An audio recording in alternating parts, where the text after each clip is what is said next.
todos, que a paz do Cristo esteja em nossos corações, hoje e sempre. Como a Simone bem colocou, né, Simone? O Confra Sheila é um evento que a gente tem um carinho imenso, porque a própria Sheila nos orientou a fazer essa reunião para que ela possa, com a sua equipe, tratar todos nós, nos trazer o lenitivo de que nós precisamos, tarefeiros, frequentadores, aqueles que vêm à casa para assistir a reunião, né, só para assistir, para participar conosco, todos são tratados aqui nessa tarde. E a nossa missão é trazer um evento num formato mais inusitado, mais gostoso, mais interativo, mais participativo do que as reuniões públicas que nós temos na casa. E assim nós trazemos esse formato, né, a roda de conversa, para que todos possam participar. Quem está em casa, quem está aqui no salão, possa levantar a mão, perguntar, mandar pelo celular, e todo mundo ter essa oportunidade de tirar dúvida, perguntar, e todo mundo junto construir um bom conhecimento, uma tarde bacana de conhecimento. E para a tarde de hoje, né, eu queria trazer aqui dois amigos, né, vamos dizer assim, nem são palestrantes, são mais do que isso, são dois amigos. O André Pia Castelli, e o Marcelo, né, Marcelo Orsini. Por gentileza, fazemos aqui uma rápida apresentação dos nossos convidados, né? Começar aqui com o Marcelo. Marcelo Orsini, acho que ele nem sabe disso. Há um tempo atrás, um amigo aqui do Sheila me falou assim: Rodrigo, está tendo um curso de expositor lá na casa de Glacos. Você gosta de falar, né? Eu sou professor, então quem sabe você vai lá e faz esse curso, né? E dá certo. Aí eu fui lá e fiz o curso. E meu professor quem foi? Marcelo Orsini. Foi nosso professor lá na casa de Glacos há um bom tempo atrás, né? E de lá até hoje nós estamos aqui na Seara Espírita, em várias frentes, graças à misericórdia de Deus. E o Marcelo... Então pronto, nosso professor. E o Marcelo é engenheiro eletricista, ele está na casa de Glacos desde 94, já como dirigente doutrinário e conselheiro da casa de Glacos há 22 anos. Marcelo é dirigente mediúnico e expositor espírita, e autor de 6 livros. Visita aos Lares e Hospitais, O Cristo em Mim, É Hora do Culto, Em Torno do Microfone e N. Wendling, pela experiência, pela vereda mediúnica. E Eventos do Regresso. Além disso, o Orsini é coordenador do Web Rádio Espiritismo e coordena o canal de YouTube com mais de 800 vídeos e palestras, entrevistas e livros narrados, e hoje com mais de 15 mil inscritos. Orsini, seja bem-vindo. Eu que agradeço o convite, espero que a gente tenha uma tarde agradável e já parabenizo o jovem coral Cabete, né? Que a Regina nos explicou, e vocês podem se preparar, porque depois que desencarnar vão continuar no coral aqui, viu?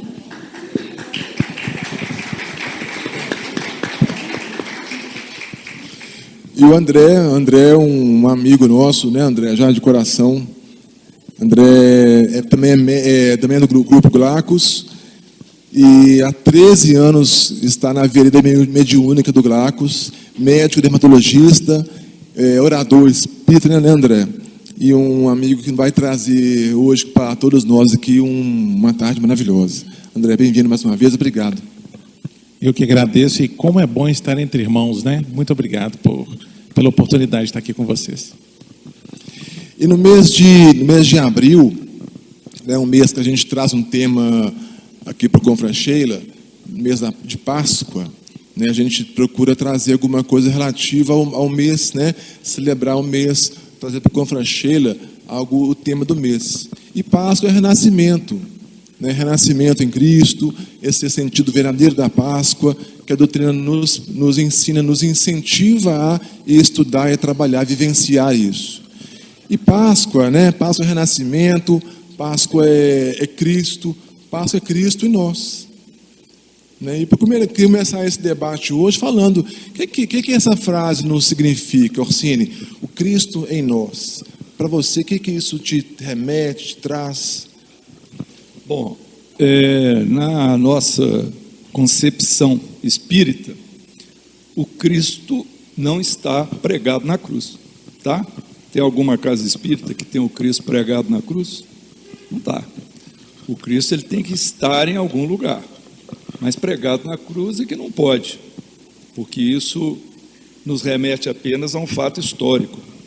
Para nós espíritas, o Cristo tem que estar junto de nós, no nosso íntimo.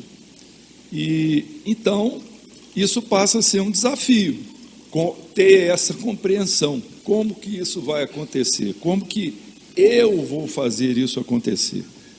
Porque costuma-se dizer que o Cristo é o Salvador, mas é Ele que tem que nos salvar ou somos nós mesmos que temos que nos salvar?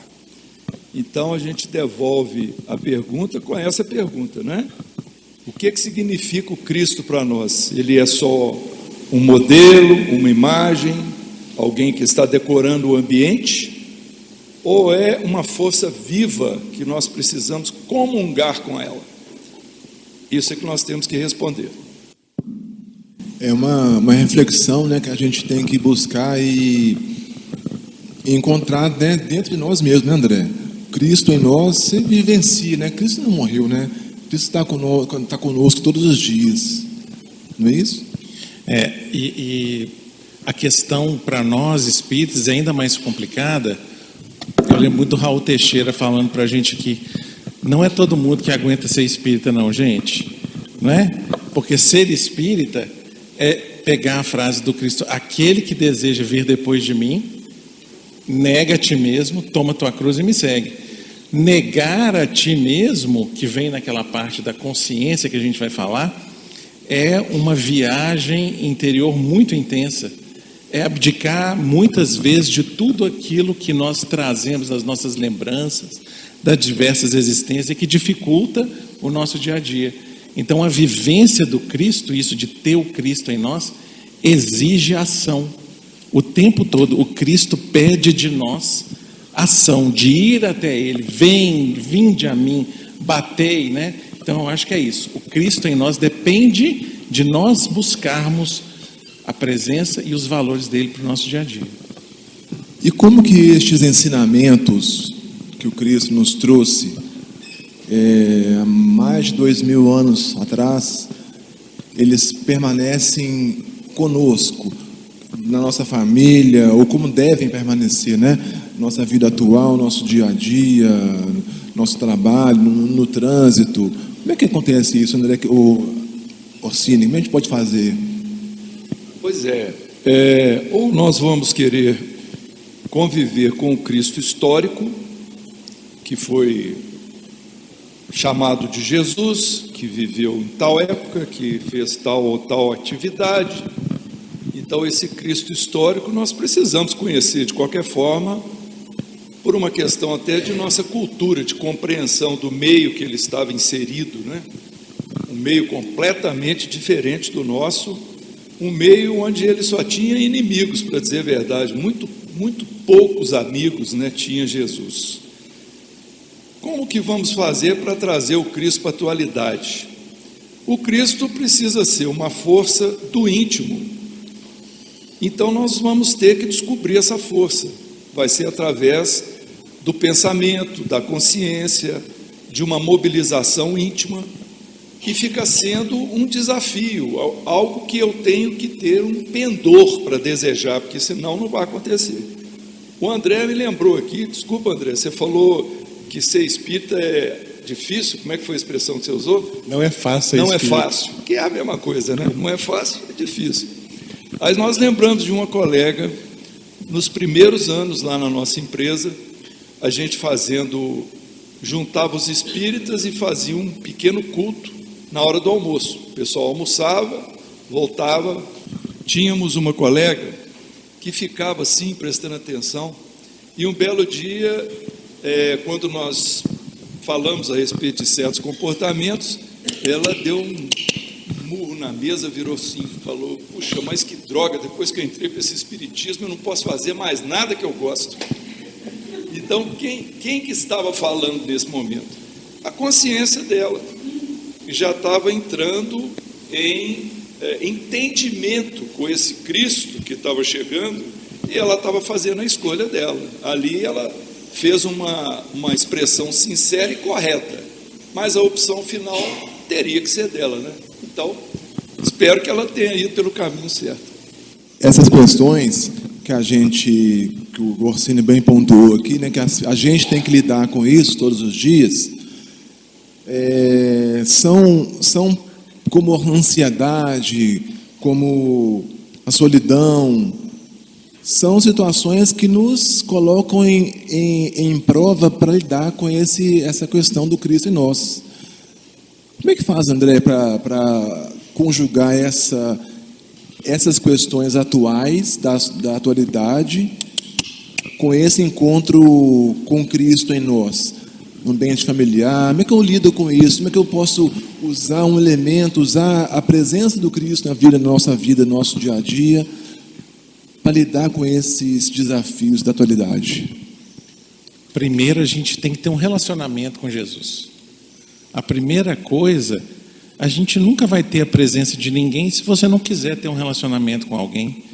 Eu falo muito isso com meus meninos. Eu tenho um casal de adolescentes e eu falo com eles o seguinte: todos os dias você tem que conversar com Jesus. Porque se conversar com Jesus todos os dias, ao longo da sua vida, você vai ter aquele amigo próximo. Imagina o seu amigo, seu melhor amigo, ser esse Espírito extraordinário que traz para a gente o manual de instruções para ser feliz. Então, todo dia de manhã, você sabe o que eu faço com eles? Eu pego agora eu estou fazendo com o Caminho, Verdade e Vida de Emmanuel. Eu jogo na inteligência artificial, porque eles não aguentam ler aquilo tudo, né, da página. E peço para fazer um resuminho. Então, todo dia de manhã, eu falo: bom dia, minha filha, bom dia, meu filho, porque celular é garantido que eles vão ver, né? Eu mando uma mensagenzinha para eles. Uma mensagenzinha para quê? Para que vão lendo aos pouquinhos todo dia, tendo esse relacionamento com Jesus. Faço a prece, levo a minha menina na escola, cada dia faz a prece no carro. É assim que a gente vai fazendo. Porque é por repetição, pessoal. Não é à toa que a gente tem que fazer o culto no lar toda semana. Aí às vezes você pega uma orientação espiritual, depois de 20 anos de espiritismo, vem assim: fazer o culto no lar. Não é assim? Não, tem 20 anos de espírita. Fazer o culto no lar. Porque nós, apesar de tudo ainda, mesmo você escutando a lição e discutindo a lição da semana passada, às vezes você vai derrapar.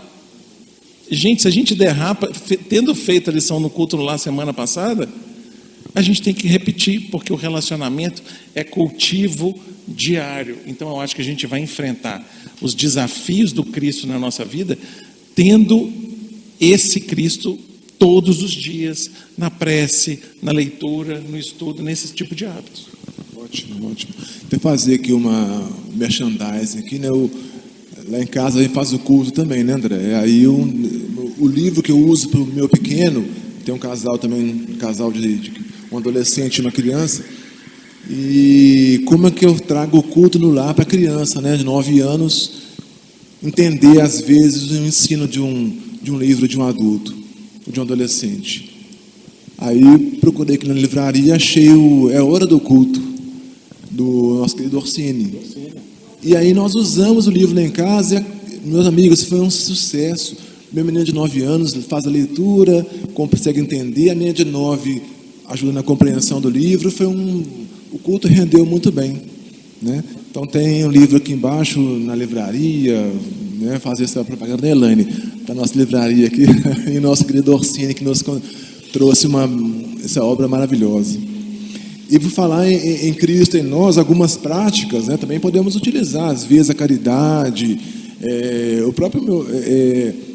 a vivência do Espiritismo, né, André? A vivência do que a doutrina prega, nos ajuda a ter esse momento de Cristo em nós. Respeito, caridade, tudo isso a gente pode usar como ferramenta de apoio a essa vivência do Cristo, né? E como viver então, Orsini, esse elemento, como viver essa caridade, como viver a empatia em uma sociedade que está marcada por julgamentos, por agressividade, por outros elementos que nos puxam à materialidade, por exemplo. Uma questão excelente para a gente responder, porque a maioria das filosofias religiosas, elas propõem uma cura, uma evolução, uma salvação com elementos de fora para dentro.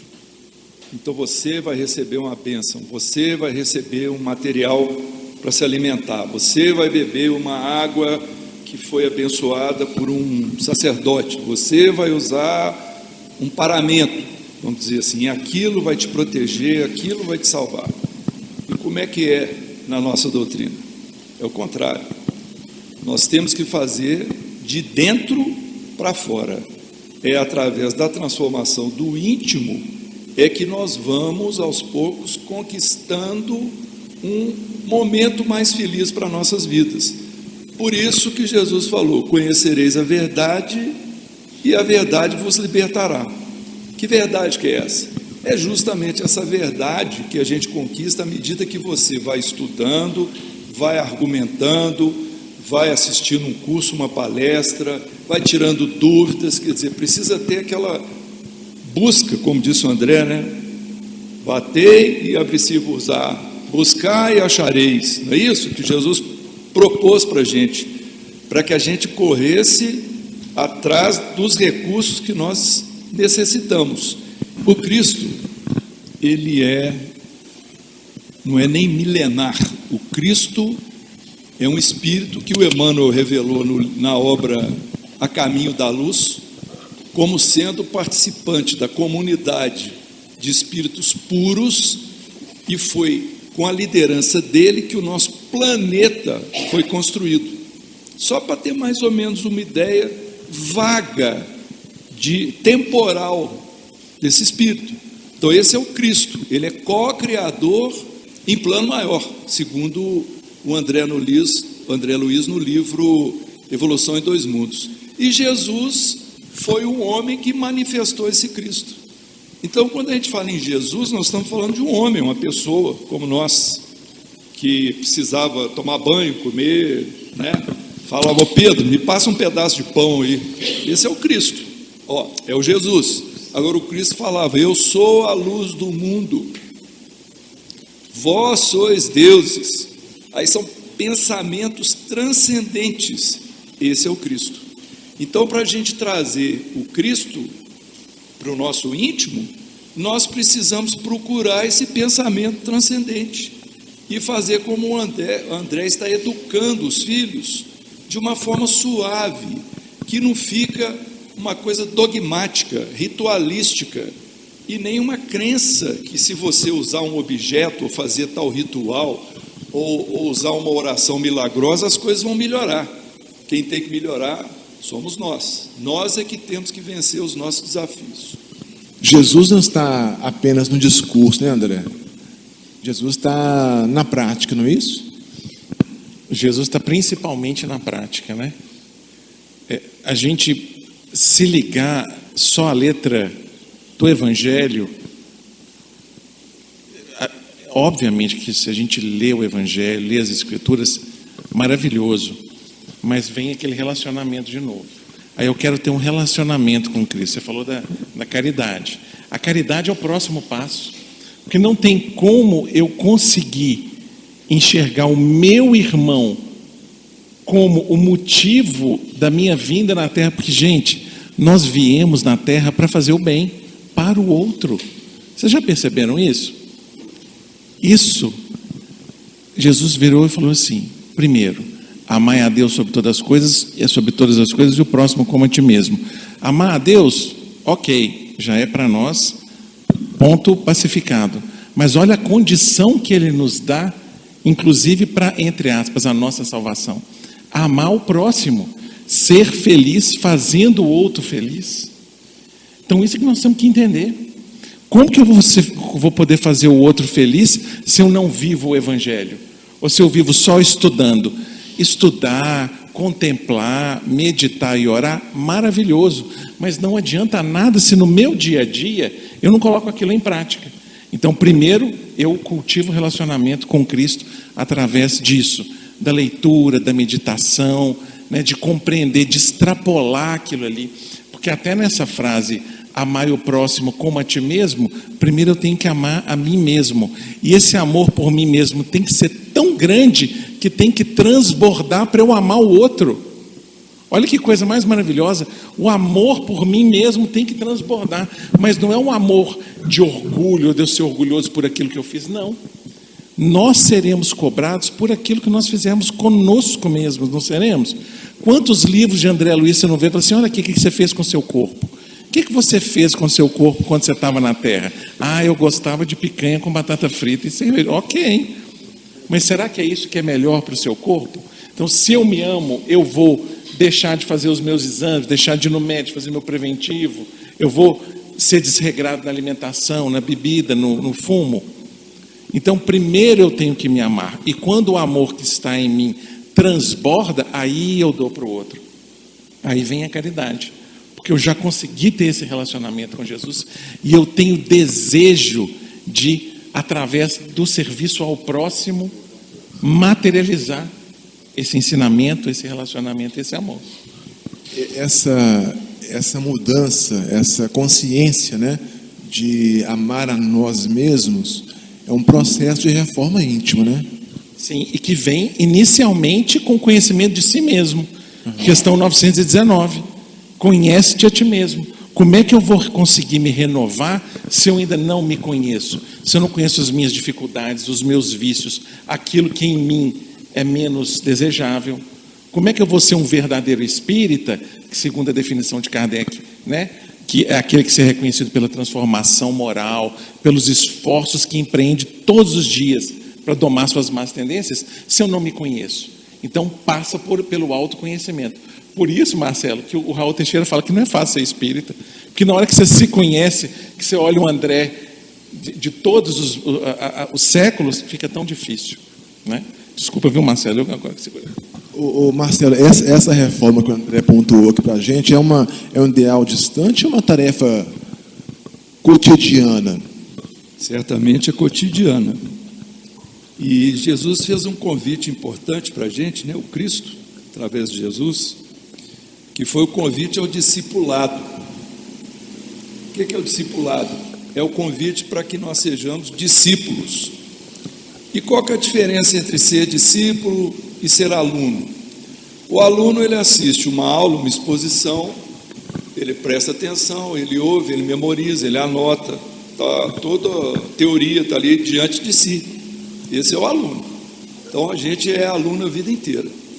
Mas o discípulo, ele tem que ter um envolvimento de coração. Ele observa o mestre, ele admira o mestre, ele quer seguir o mestre, e mais, ele quer ser igual ao mestre. Aí Jesus fez um convite ao discipulado, quando ele falou assim: se alguém quiser me seguir, aí ele falou 3 coisas. Alguém lembra aí a primeira? Negue-se a si mesmo, tome a sua cruz e siga-me.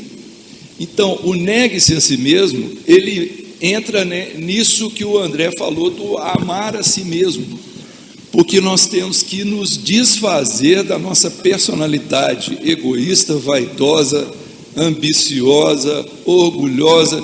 Eu tenho que tirar isso de mim. É o homem velho transformando-se no homem novo. Então negue-se a si mesmo, é nesse sentido de transformação.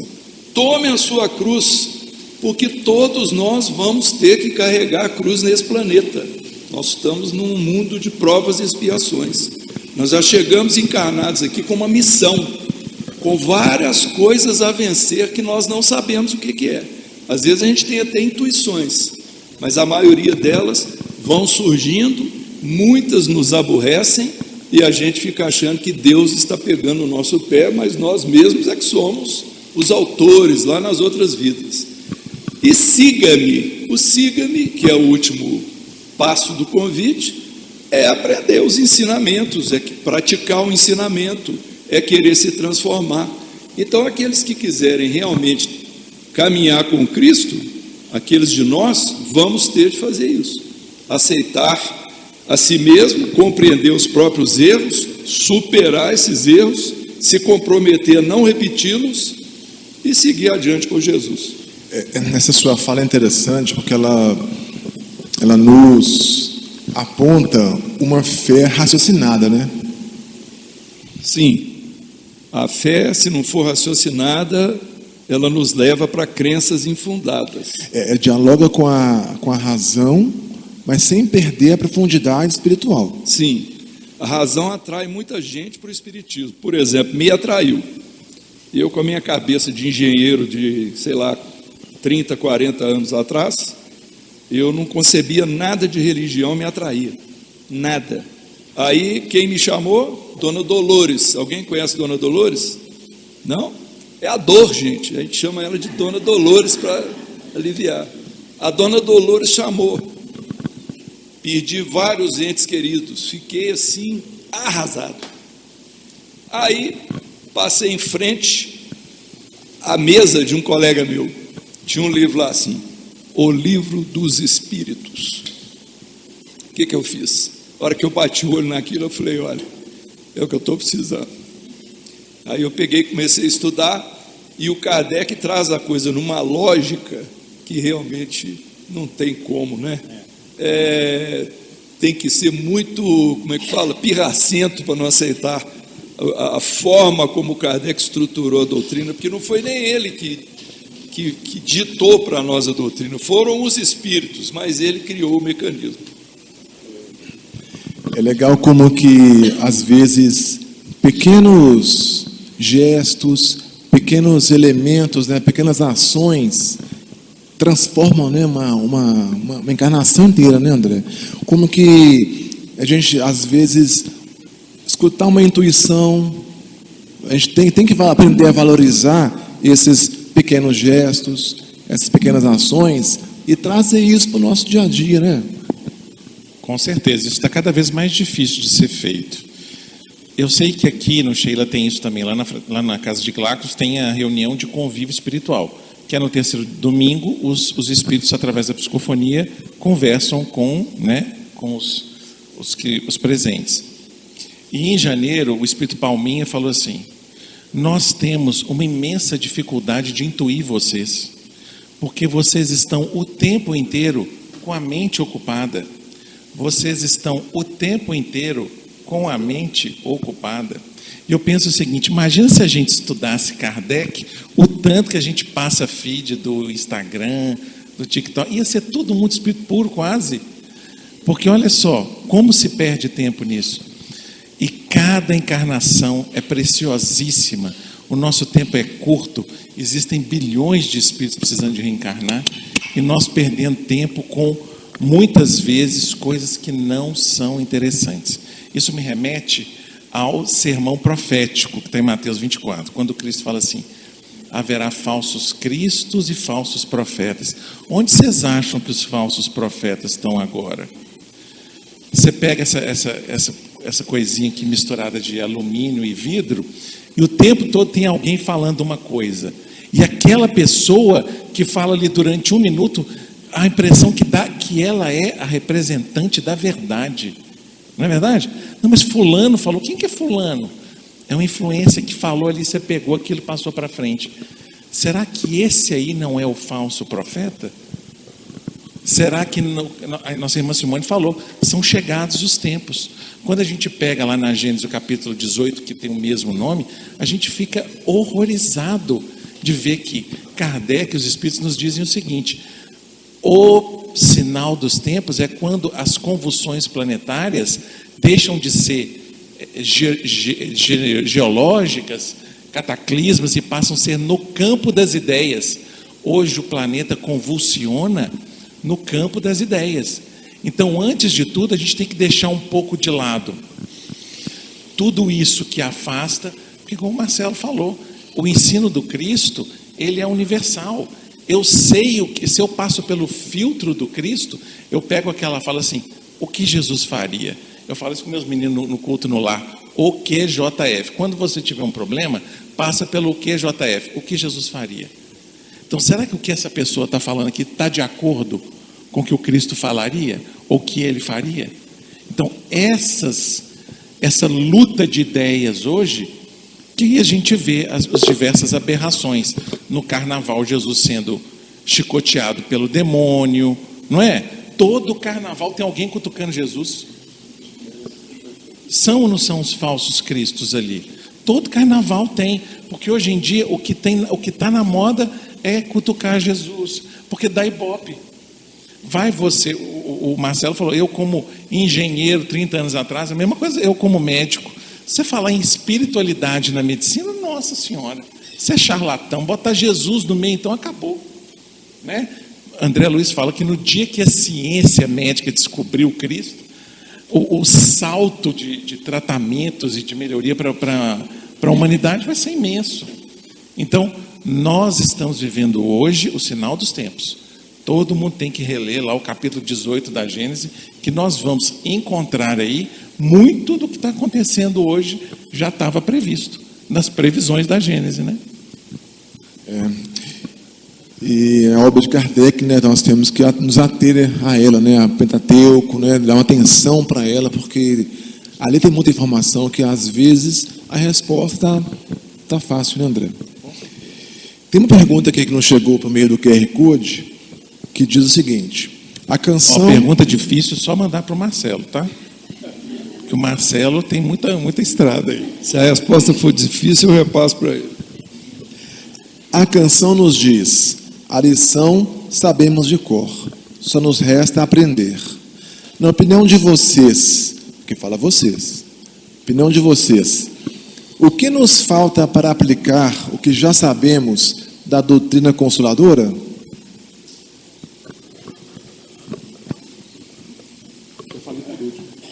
Bom, para nós, saber o que nos falta aplicar vai ser um movimento íntimo de cada um, né? Não podemos pensar coletivamente. Coletivamente a gente pode até observar no meio que a gente relaciona na casa espírita, muitas vezes a gente verifica que o grupo está precisando evoluir, o grupo, a coletividade dos tarefeiros, a direção da casa, muitas vezes a gente percebe que está faltando humanidade, está faltando companheirismo. Isso acontece, nós estamos aqui para aprender.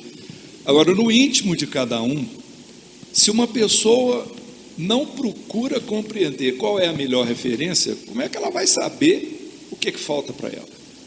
Eu gosto sempre de dar o exemplo do banho de chuveiro. Quando a gente abre a torneira lá do chuveiro, a água começa a cair. Qual é a primeira coisa que a gente faz antes de entrar debaixo da água? Põe a mãozinha. Para que a gente põe a mão? Porque a pele é um sensor de temperatura.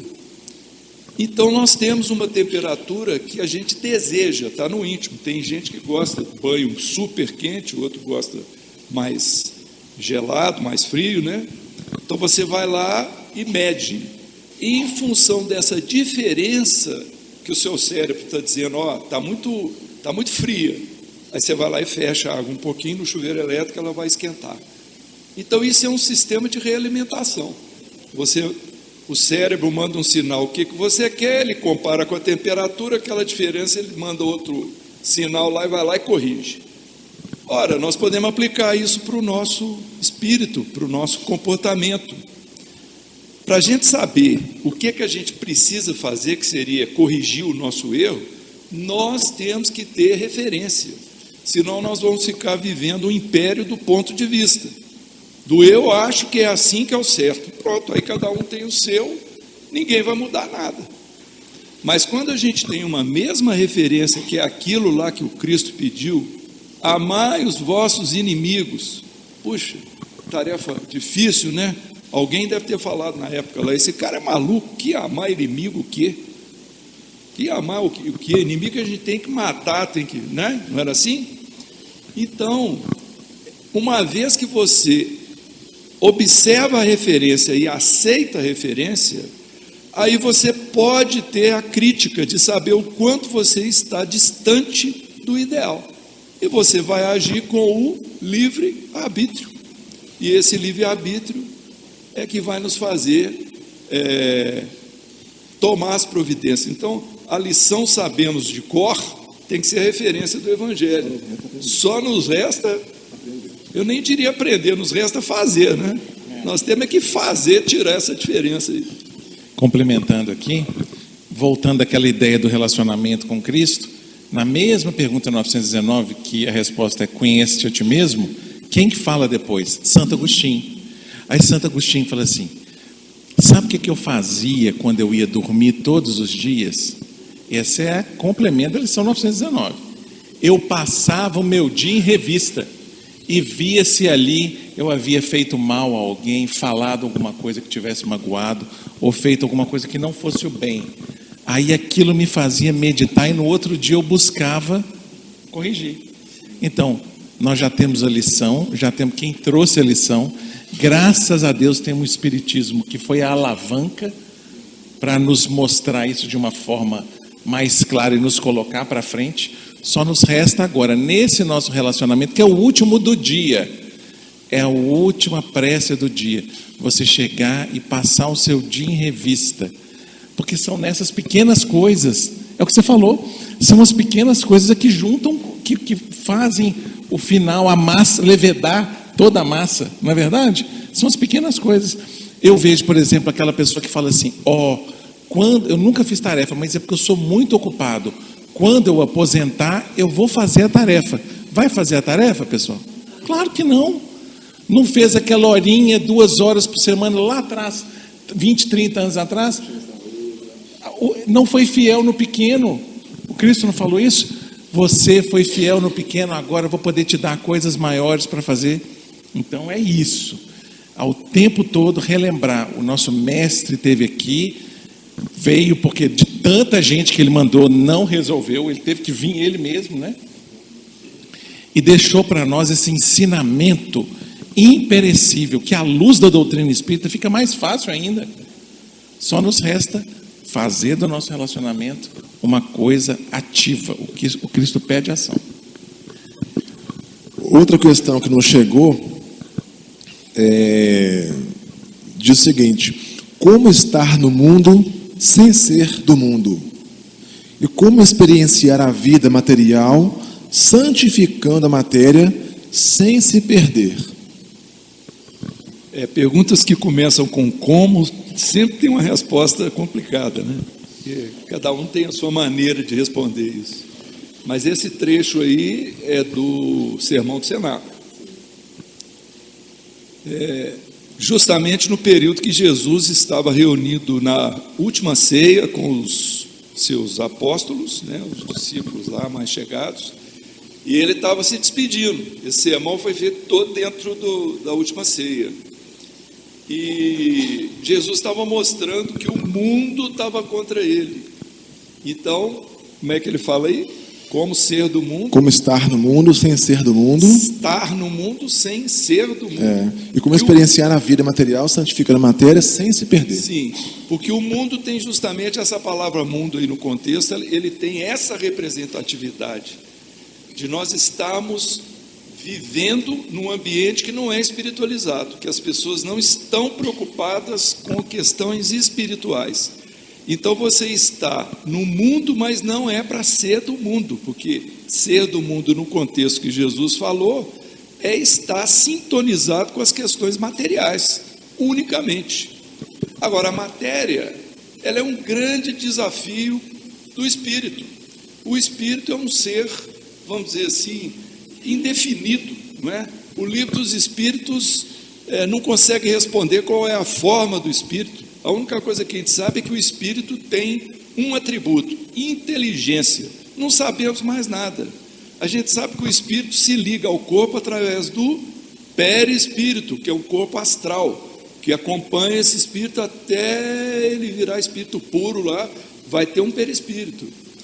Então esse espírito, ele, para evoluir, ele é lançado num mundo contrário a tudo que ele é. Ele não é material. Ou como diz o livro dos Espíritos, ele é feito de uma espécie de matéria que a gente não consegue compreender. Nós não sabemos. O livro dos Espíritos fala que é uma espécie de centelha, de fagulha. Ninguém vê espírito. O médium vê o perispírito. Então, quando o espírito vai nascer no nosso mundo material, ele recebe um corpo material. Ele tem que conviver com aquilo, sendo que ele é de outra dimensão, ele é de uma dimensão que não tem matéria. Então é tudo um desafio. O nosso desafio na encarnação é desapegar da matéria. Esse que é o desafio evolutivo. Mas não é desapegar desprezando a matéria. É justamente isso que ela está perguntando, que é você conviver ali com a matéria, mas saber usar a matéria em seu benefício e em benefício do próximo. Então é você controlar os seus instintos, a sua sexualidade, a sua gastronomia, sei lá o que mais que o doutor André, que é médico aqui, pode explicar para a gente, mas é justamente fazendo todo esse controle que o espírito vai entender que ele vai ter que selecionar aquilo que é melhor para a realidade dele, que é uma realidade espiritual. Aproveitar que você está com o microfone na mão, vi aqui uma perguntinha, perguntando qual dos palestrantes tem um canal no YouTube. Então diz para o pessoal que está em casa. Eu tenho um canal no YouTube. Você tem? É o Marcelo mesmo. É ele mesmo. É que eu citei no começo aqui da nossa hora de conversa. Tem um canal, vocês podem procurar o Espiritismo BH no YouTube. Espiritismo BH. Aí vocês vão achar lá. E o livro para culto das crianças é o... Chama É Hora do Culto. Aliás, me permiti, com muita surpresa e muita satisfação, eu fiquei sabendo, que não era uma coisa que a gente tinha planejado, que esse nosso livro É Hora do Culto, que é o livro que conta a história de uma família fazendo culto, né? Não é isso? Papai, mamãe, os 2 filhos lá fazendo, realizando um culto, discutindo isso, aquilo, entra vizinho, sai vizinho, os meninos brigando, um fala mal do outro, sei lá o quê. A situação do dia a dia e os pais orientando de acordo com o Evangelho. E esse livro já está sendo indicado pelo irmão Glacos no receituário mediúnico para crianças. Me contaram isso, né? Que é uma coisa que muito nos honra, quer dizer, é um livro que está tendo a chancela da espiritualidade. Então, ótimo. Quem sabe com isso eu consigo um quartinho de fundo lá em nosso lar, né?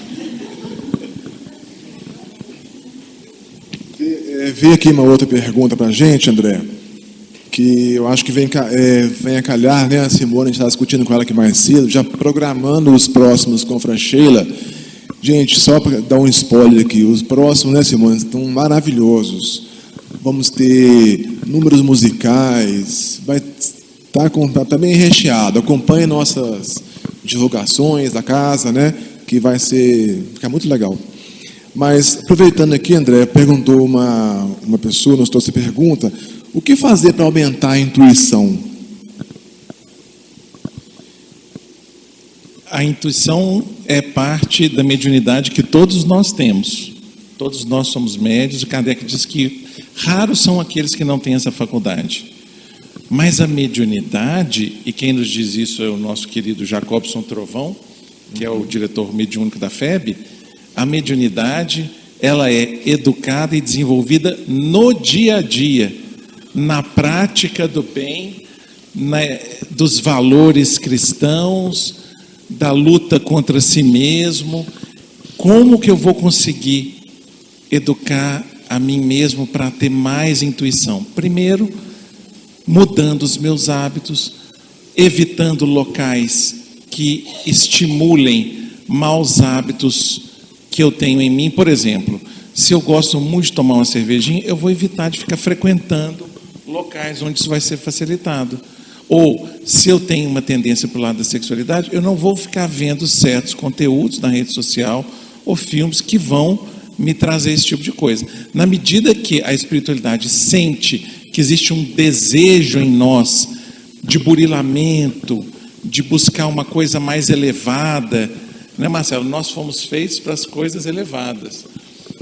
Deus não nos mandou aqui para as coisas inferiores, nos mandou para que nós buscássemos a elevação, a perfeição.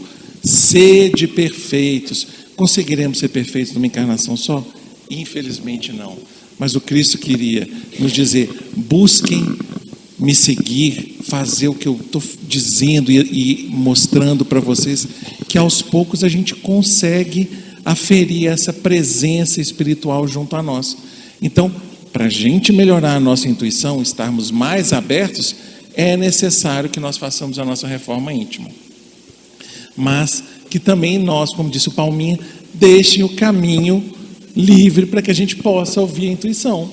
Porque se a gente está o tempo todo escutando alguma coisa, vendo alguma coisa, que horas que os espíritos vão se aproximar de nós para nos intuir?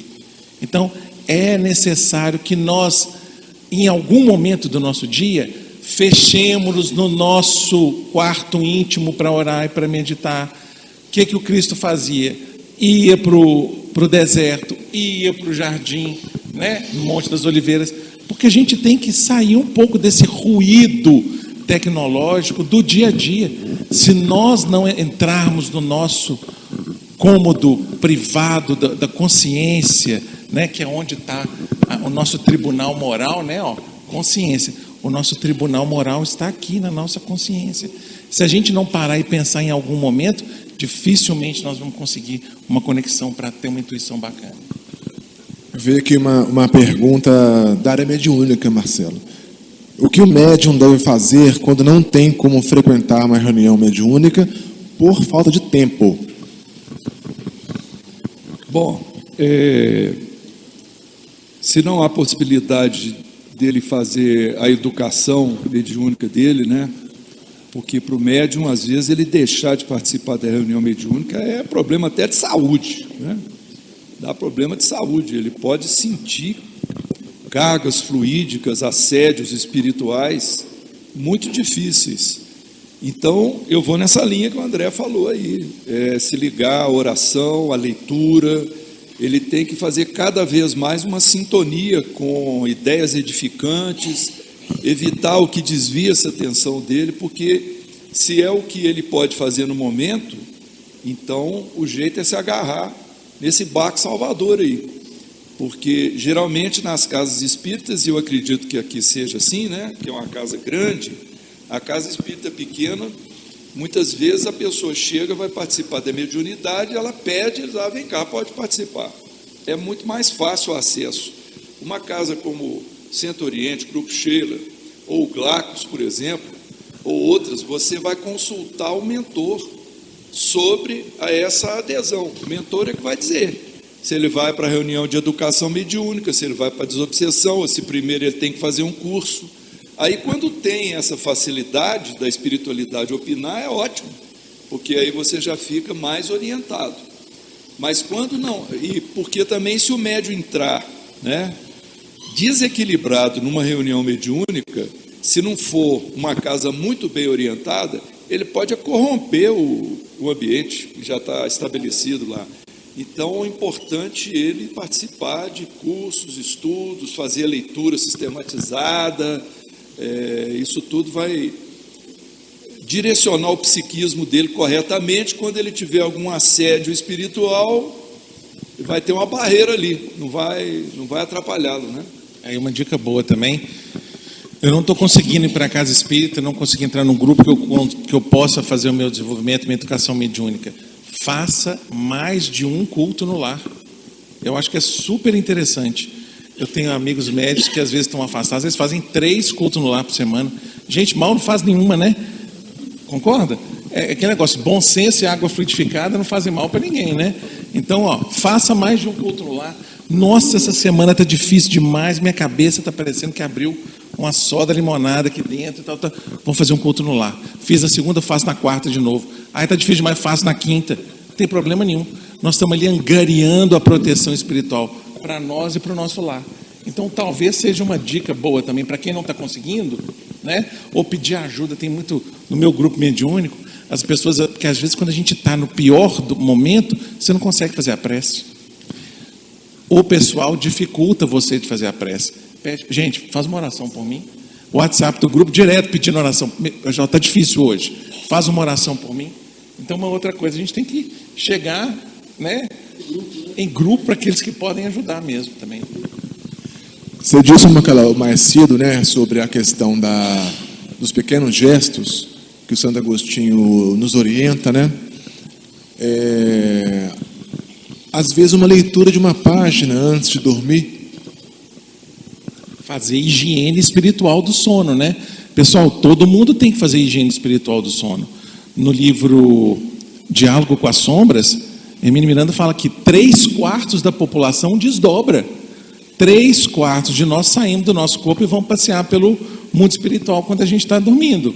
Então, eu tenho que fazer a minha higiene espiritual. Então, imagina que eu vou dormir e eu gosto de assistir filme de zumbi quando eu vou dormir.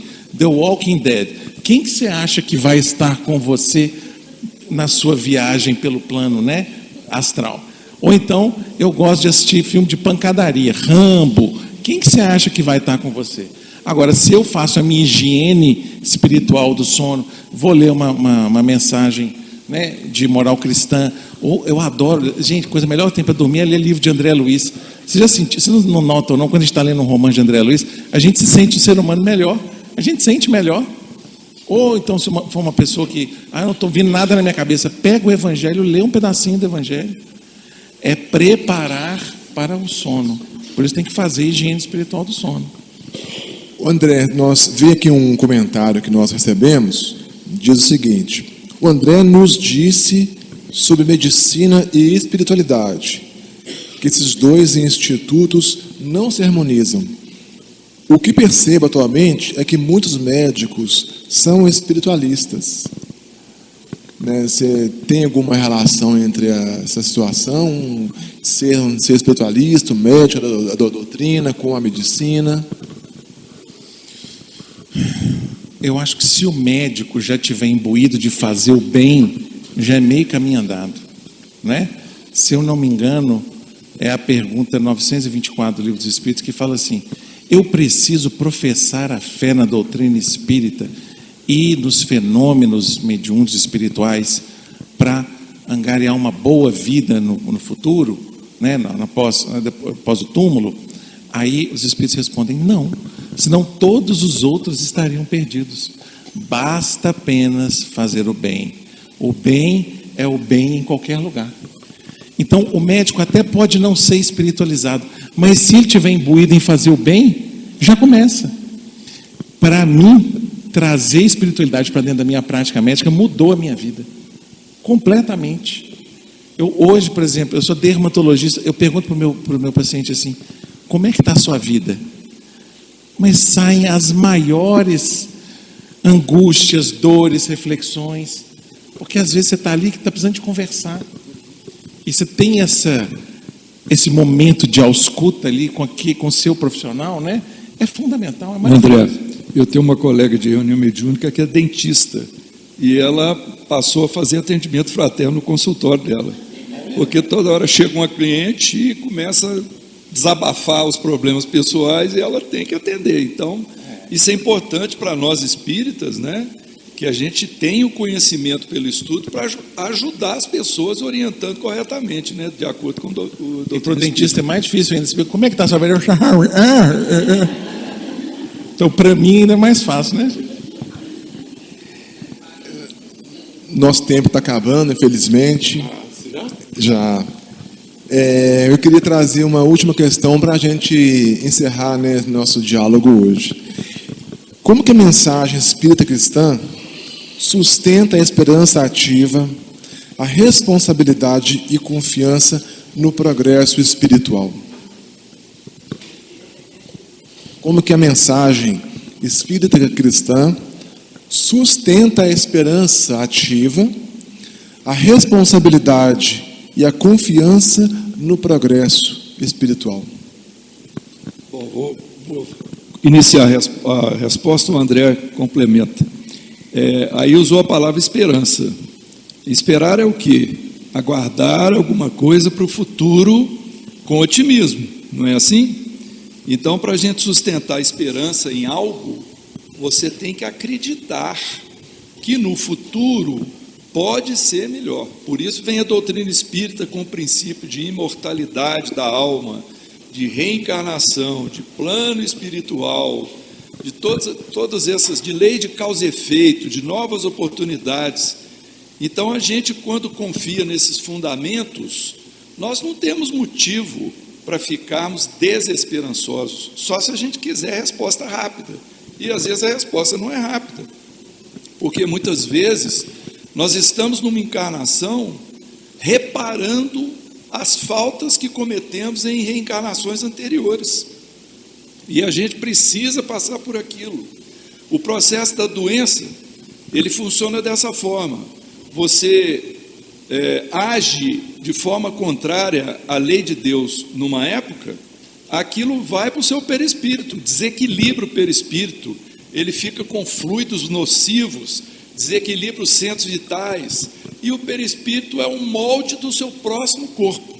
Aí vem o próximo corpo, vem lá planejamento reencarnatório, você vai ter que desenvolver um câncer aqui, assim, um assado e tal, por causa disso que você fez aqui, ó.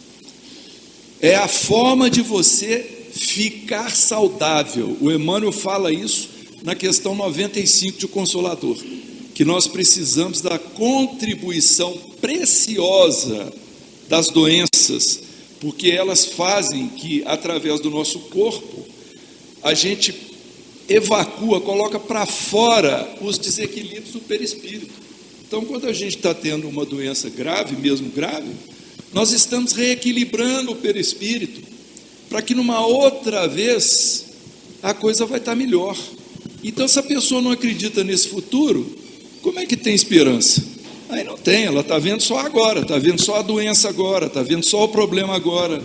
Aí, infelizmente, esse é um campo muito ligado ao materialismo, que não pode sintonizar o nosso coração. O nosso coração tem que ser no espiritismo, pensar no futuro. Quantas pessoas nós temos visto, você falou em grupo de WhatsApp, às vezes a gente tem um grupo lá de WhatsApp de futebol, aí alguém que era conhecido morreu, mas não é chegado de ninguém, é apenas um conhecido. Aí aparece um monte de comentário assim, que triste, que triste, que triste. E eu fico pensando, triste por quê? Só porque morreu? É só porque morreu? Porque morrer é um movimento de mudança de dimensão que é natural da existência. Então são pessoas que não estão preparadas para lidar com essas mudanças. E o espiritismo não vai tornar a gente insensível, que toda vez que alguém morrer, nós vamos ficar lá morrendo de rir, não tem problema não, tal. Não é isso não. Mas nós vamos ficar mais compreensivos e vamos entender a coisa como uma trajetória natural, cíclica, e aí não vai ter esse negócio de tristeza, não vai ter esperança e renovação. Agora é o André, completa aí, André. O que eu vou falar depois disso? Você é o doutor aí, você tem muita coisa para falar para nós. Pode. A mensagem espírita tira o véu, né? A mensagem da segunda revelação do Evangelho está aí para nós, tem mais de 2000 anos já. Tem 2000 anos, vai fazer 2083. Mas, apesar disso, é para nós ainda de difícil compreensão, pela nossa questão evolutiva, grau evolutivo, momento de evolução. Mas o Espiritismo tira o véu para nós, ele traz a esperança, como diz Leon Denis, porque a nossa dúvida sobre o ser, o destino e a dor, ela nos é suprida. Nós temos o livro dos Espíritos aí, respondendo todas as 1019 questões. Você tem o Evangelho segundo o Espiritismo, trazendo para nós a moral do Cristo destilada. Se eu não entendi uma parábola lá no Evangelho segundo o Espiritismo, está assim: com isso Jesus quis dizer, : e explica para a gente, mais fácil do que isso. Você tem a vida futura, o que pode acontecer conosco, o código penal da vida futura no céu e inferno. Você tem as predições, explica a presciência, como será o mundo do porvir na Gênese, e diversos outros textos. A doutrina espírita está aqui para que nós a estudemos, e através desse estudo nós nos melhoremos, e possamos talvez ter uma consciência melhor do nosso destino, para no final conseguirmos um dia sermos perfeitos, assim como Jesus nos pediu. Eu acho que é mais ou menos por aí. Que assim seja, né? Que assim seja. Meus amigos, então nós vamos encerrar a primeira parte do Confrachela hoje, deste domingo maravilhoso, agradecendo mais uma vez a presença do Orsini, grande professor que nos presenteou com as belas palavras, ensinamentos hoje, do André, também um grande amigo que nos traz aí valiosos ensinamentos. E só dizer uma coisa, claro, que momento espetacular esse do Confrachela, né, Marcelo? É um prazer, gente, eu acho que assim, esse momento é um privilégio para cada um que vem aqui. que o Confreshela seja perene, né, e continue trazendo esses momentos de reflexão, que eu acho que são importantíssimos. Parabéns, viu, para o Grupo Sheila. Vocês conseguem calcular quantos desencarnados tem aqui? Ninguém vai nem chutar, né? Mas pode saber que são muitos mais que os encarnados. E passar agora a palavra para a Simone, que vai nos conduzir o resto para a gente com um coral, com o Metamorfra, né, Lane. E agradecer a todos a presença, a todo mundo de casa que assistiu conosco. E convidar para o próximo domingo, né, próximo, aliás, terceiro domingo do mês de maio, um Confreshela maravilhoso também. A gente só tem a agradecer, uma delícia de papo aqui, eu ficaria horas aqui ouvindo. Muito obrigada mesmo, Marcelo e André, pela boa vontade, por essas reflexões que vocês nos trouxeram nessa tarde, não só para nós encarnados, mas certamente para muitos desencarnados que a espiritualidade com certeza trouxe aqui para compartilhar. Receba nosso agradecimento, as nossas boas vibrações e que vocês voltem. As portas estão sempre abertas e com certeza a gente vai ter mais encontros aqui no Confreshela, viu?